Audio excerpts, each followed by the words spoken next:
Grande serata a Torreglia per le tavole taurigliane, la tradizionale manifestazione che trasforma la piazza cittadina in un grande ristorante a cielo aperto. E ancora una volta le aspettative non sono state tradite. Le numerose postazioni presenti hanno offerto il meglio della ristorazione, con tantissime chicche, ad iniziare dal risotto funghi e tartufo di Corte Sconta, al panino gourmet dell'antica trattoria Ballotta, per passare all'Oca Burger proposto da Serafino Baù dell'Enoteca Trattoria San Daniele. Il tutto in un ambiente carico di atmosfere country vintage.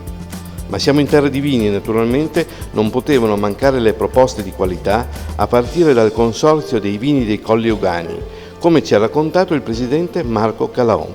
Quest'anno abbiamo concentrato il tutto su due tipologie, sul fior d'arancio sia secco che dolce e sul serprino nelle varie versioni frizzante e spumante.